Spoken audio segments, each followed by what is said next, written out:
તેમને સર્વત્ર શ્રીનાથજીના દર્શન થયા કરતા. તે શ્રીનાથજીને પીઠ દેતા નહીં. શ્રીનાથજીના ચરણામૃત વગર મહાપ્રસાદ વિના ભોજન કે જળપાન ન કરતા. પ્રતિવર્ષ સીતાજીને શીતકાળમાં સુંદર જડાવર મોકલતા. સંપત્તિ ન રહેતા છેવટે રંગીન વસ્ત્ર મોકલ્યું. તેમના તાપ ભાવથી શ્રીનાથજીએ તે ધર્યું. ત્યારે તેમને સુખ થયું, ઠંડી ઉડી અને ભક્ત વત્સલતા રહી. આવ્યો એ પ્રસંગ આપણે વિવરણ કરીને કીધું. અહીંયા ઓલું સાગર ને ગાગરમાં સમાવાનું એટલે ટૂંકમાં કહ્યું. આપણા ઘરે આપણા માથે બિરાજતા આપણા ઠાકોરજી પણ આપણે જેવું બનાવીએ ને એવું જ આરોગ્ય છે. ગયા વર્ષે એક જગ્યાએ લગ્ન હતા એટલે વિવાહ ખેલનો મનોરથ હતો. એટલે આ સાંભળે એટલે લાણી ન લાવ્યા, સામગ્રી બનાવડાવી. બધાને સામગ્રી આપી. એટલે મને કે આમાં તો વાંધો નહીં ને, લાણી નથી. મેં તો તમારી બનાવેલી મારા ઠાકોરજી ન આરોગે. મને કે મુખિયાજી પાસે. મેં કીધું તોય ન આરોગે. આ તમારી સત્તાનું છે ને. એ કહેલા બેન તમે એક જ આવું કરો છો, બાકી જો બધાએ લીધી. મેં જો ભાભી બધાએ લીધી એનો વિષય છે. હું એ લોકોને કાંઈ ન કહી શકું. હું મારા ઠાકોરજીને કોઈનું ધરાવતી નથી. મને કે આ વિવાહ ખેલમાં આવ્યા તમને પૂછશે નહીં શું લઈ આવી? મેં કીધું મારા ઠાકોરજી માટે હું બનાવીને આવી છું. અને તમારા ઘરે વિવાહ ખેલ છે એમાં મારા ઠાકોરજીને લેવા નહીતર દેવા. મારા ઘરે હોય તો લેવા દેવા, હું નહીં લઈ જા. 2-2.5 મહિના ન બોલ્યા.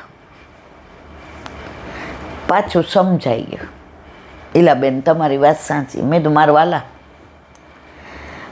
આ બધા વલ્લભના સિદ્ધાંતો છે. હું મારા ઘરનું કાંઈ નથી કહેતી. કિશોરીબાઈને યાદ કરવાના. લાણી લઈ આવીએ, ચાંદીની વાડકી કોકે દીધી. વિવાહ ખેલમાં લ્યો મારી દીકરીને લગ્ન, મારા ઘરે બહુ સારું છે. હવે બધાએ લીધી. આપણે તો વલ્લભની કૃપા પુષ્ટ કરાવ્યા ત્યાંથી મારી બાઈ શીખવાડ્યું હતું. બેબી કોઈના ઘરનું ક્યારેય કાંઈ લેવાય નહીં. તું ક્યાંય જાય પાઠમાં કે સત્સંગમાં તો આવવા જવાના પૈસા ન લેવાય. એણે મને બધું સમજાવી દીધું. મારા વાલાએ આજની તારીખથી કૃપા કરી છે. લેશું ત્યારે કીડા પડવાના જ છે. હવે એ વાડકી આપણે લઈ આવ્યા અને દૂધ ધરાવ્યું. હવે 2-3 દી પછી મળી નહીં એટલે આપણે શું કહીએ તૃપ્તિ. વિલાસ માસી વાળી ક્યાં ગઈ? એ વાડકીમાં દૂધ ધરીએ. ઠાકોરજી કે અચ્છા આપણે વિલાસબેનની સુધી લેવાની, ઈલાબેનને લેવાની જરૂર. જો બિરાજે છે આપણામાં છે આપણો. સુધી કોની આવી? વિલાસબેનની. સામગ્રી કોકની લઈ આવ્યા.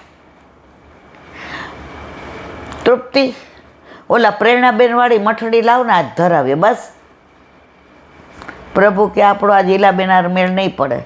મઠડી રાખો એક બાજુ, આપણે કાંઈ આરોગવે. કોઈનું ન ધરાવાય અને કોઈની લાણી ન લેવાય. અને કોઈને ત્યાં જઈએ સત્સંગમાં કે પાઠમાં તો આવવા જવાના પૈસા ક્યારેય ન લેવાય. અરે લૌકિકમાં આપણે વેવાઈને ખબર કાઢવા ગયા હોય જાયડસમાં ઊભા થાય ત્યારે વેવાઈને એવું કહે 100 રૂપિયા આપજો, 50 જવાના ને 50 આવવાના. અરર એ લૌકિકમાં નથી લેતા. નહીતર આપણા વેવાય વેલા છે. અલૌકિકમાં લાવો પૈસા. આ ક્યાંય પુષ્ટિ માર્ગમાં આવું આવતું જ નથી. આ કોણે ચાલુ કર્યું ને શું કામ કર્યું હજી કાંઈ ખબર નથી. આનું પગેરું મળ્યું જ નથી. પણ સમજ્યા ત્યાંથી સવાર. મધુરાષ્ટક વસનમ મધુરમ.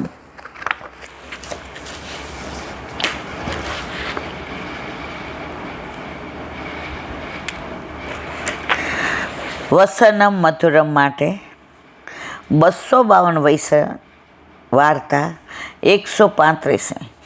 આગ્રાનો એક ક્ષત્રિય રાજસ ભક્ત છે. લીલામાં નાગર રંજની. શું નામ? કેવું સરસ નામ છે, નાગર રંજની. તે નાગર જે ઠાકોરજીના મનનું રંજન કરે. પાછું એનું પ્રાગટ્ય કોનાથી ખબર છે? વ્રજમંગલા. જો પેલા આવા નામ હવે તો ચિંટુન પિન્ટુન મોન્ટુન કોણ જાણ કેવા કેવા નામ. પેલા નામે એવા પાડતા હો કે ભગવાનનું નામ જ આવે તમારા મોઢામાં. સગુન એક દી કહેતી હતી ને, બા મારું નામ આવું કાં પાડ્યું? મેં સગુન એટલે ખબર જ બેટા સુકન. તમે કાંઈ પણ સારું કાર્ય કરો ને એટલે સુકન હોય, એટલે તારા વિનામાં સારું કાર્ય ન થાય. રાજી થઈ ગઈ. આરાધ્યાને કીધું જેની પૂજા કરતા હોય સેવા એને કહેવાય આરાધ્ય દેવ.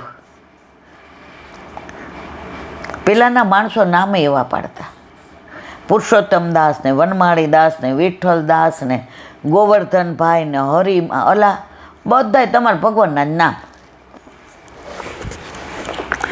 હવે આનું નામ કોણ? નાગરંજની. તે નાગર જે ઠાકોરજીના મનનું રંજન કરે. વ્રજ મંગલાથી પ્રાગટ્ય. આગ્રામાં કાપડની દુકાન. ઉત્તમમાં ઉત્તમ વસ્ત્ર આવતા. ગુસાઈજીના દર્શન થતાં તેમના સેવક થયા. જ્યારે તે શરણે આવ્યા ત્યારે તેના મનમાં મનોરથ થયો કે હું ગુસાઈજીના બધા બાળક, વહુજી, બેટીઓને ઉત્તમમાં ઉત્તમ વસ્ત્ર ભેટ કરી અંગીકાર કરાવું. જે સારા ઉત્તમ વસ્ત્ર આવે તે જુદા કાઢીને મૂકે. આ મારા ગુસાઈજી માટે, આ વહુજી માટે, આ બેટીજી માટે, આ રાજા માટે, આ લાલન માટે.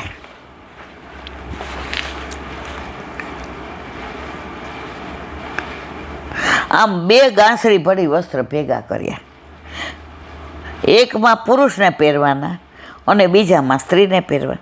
બંને ગાંસડીઓ લઈ વૈષ્ણવ ગોકુળ આવ્યા અને ગુસાઈજીને દર્શન કરી પોતાના મનોરથની વાત કરે. તેથી ગુસાઈજીએ ગાંસડીઓ મંગાવી, ખોલાવી. ઉત્તમમાં ઉત્તમ વસ્ત્ર જોઈ આપ શ્રી ઘણા પ્રસન્ન થયા અને શ્રીમુખથી કહ્યું, વસ્ત્રો તો સામણીજીને લાયક છે. જે ગાંસડી સામણીજીના વસ્ત્રોની હતી તે આપશ્રે યમુનાજીમાં મધ્ય ધારામાં પધરાવી દીધી. સાથે બીજી પણ પધરાવી દીધી. વૈષ્ણવ વિચાર કરવા લાગ્યો, રે કેટલા દિવસ સુધી ઉત્તમમાં ઉત્તમ વસ્ત્રો ભેગી કરી મનમાં ગુસાઈજીને, વહુજીને, બેટીજીને, લાલનના મનોરથ કરતાં કરતાં ભેગું હમણાં આવું કર્યું. ઓલા દયાળદાસને થયો ને એવો જ પ્રસંગ આ.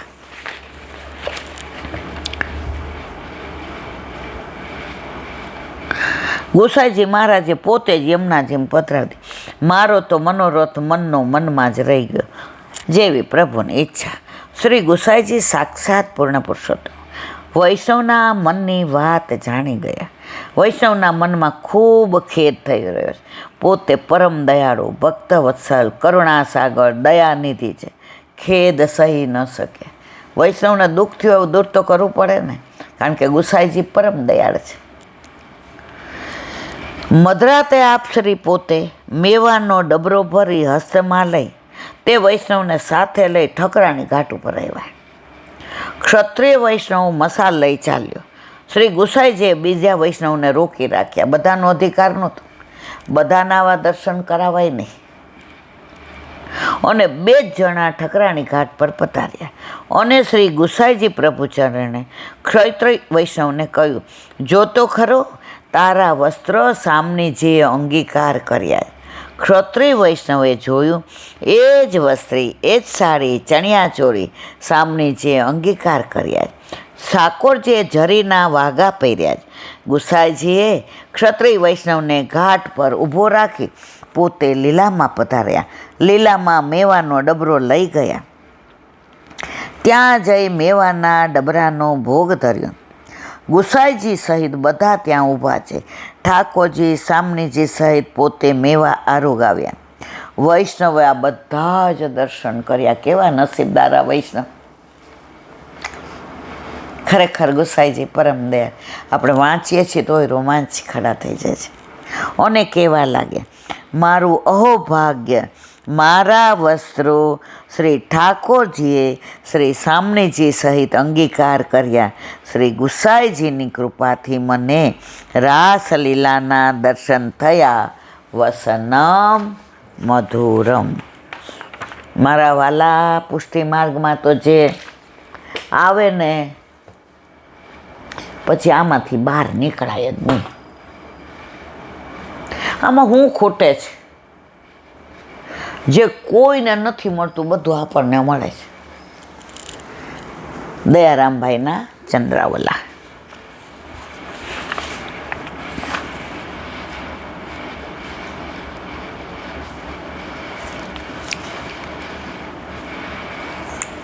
વલ્લભાધીશ જય.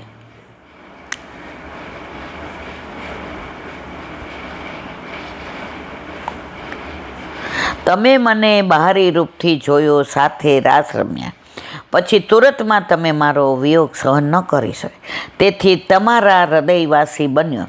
જેમ હું તમારામાં છું તેમ જ તમે મારામાં છો. આ રાસલીલામાં જે અંતર્ધ્યાન થયા હતા એનું વાત ઠાકોરજી કરે છે. અત્યારે પ્રેમ, આસક્તિ, વ્યસન અને તન્મયતા. ગોપીને કેવું પ્રભુ પ્રેમ હતો એનું અનુસંધાનનું આપણે અત્યારે વાત કરીએ છીએ. અન્યોન સમાન ભાવ છે આ ચારે વસ્તુ: પ્રેમ, આસક્તિ, વ્યસન અને તન્મયતા. પ્રાપ્ત થવી તેમાં પ્રભુની ઈચ્છા મૂળ કારણ. આપણે ઈચ્છીએ કે અમે તન્મય થઈ જાય, નામ બેસી જઈએ ને એમ ન હોય. એ બધું થતું નથી, કરેથી ન થાય, એ સહજ થઈ જાય. ઓલા સુરતમાં વચનામૃત કર્યા એ કે વીરો થાય ને, વીરો ગદગદ ગીરા નાકમાંથી આંસુ તો પ્રભુ મળે. બધા વચનામૃત સીધા ગૌશાળામાં ગાયનું પૂંછડું પકડીને એટલે જે આવ્યો એ કે આ બધા હું કરો એ કે વીરો કરીએ છીએ, રોઈએ છીએ. એ કે આમ રોવાય નહીં, સહજ રોવું ન પડે. આંખમાંથી અસુરની ધારા થાય. સહજ પ્રીતિ ગોપાલે. હા, કંઈ ઓલું ભણવાનું નથી કે આ ભૂમિતિમાં ચલો હવે દોરી દઈએ.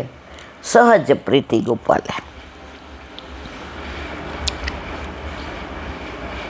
જીવની શક્તિ નથી, પ્રભુ જેના ઉપર કૃપા કરી દાન કરે તે જ ભક્ત આ દશાને પ્રાપ્ત થાય. નારદ સૂત્રના દ્રષ્ટાંતો લૌકિક રીતે સમજાય. આસક્તિ લૌકિક ગુણ, કોઈનું રૂપ જોઈને મોહિત થવું. કાંતા આસક્તિ, સુંદર નારી જોઈને મોહિત થવું. માતા પોતાના પુત્ર પ્રત્યેની વાત્સલ્ય શક્તિ ઘણીવાર જોવા મળે. સંસારમાં આસક્તિ ધરાવવાવાળા ઉપર મુજબના પોતાના પ્રાણ પણ તજી દે છે. વાસ્તવિકમાં સંસાર આસક્તિ તો ડૂબાડે છે, ભગવદ આસક્તિ તે જ ભક્તોની મહત્વાકાંક્ષા. જે ભગવત ભક્ત આવી આકાંક્ષા રાખે છે તેને પ્રભુ પ્રેમનું દાન આપે છે. ધીરે ધીરે આગળ જતા વ્યસન સુધી પહોંચી જાય છે. આવી સુંદર પુષ્ટિ રહસ્ય છે. માટે કવિ શ્રી કહે છે, સેવો શ્રી કૃષ્ણ કૃપા. પ્રેમ થઈ જાય ને એકવાર પછી તબક્કા આવવા માંડે. આપણે તકલીફી છે, આપણને પ્રેમ જ નથી થતો, ક્રિયા થાય. આપણો દીકરો 2 દી માટે બહારગામ જતો હોય ને તો થોડાક થેપલા કરજે આજો.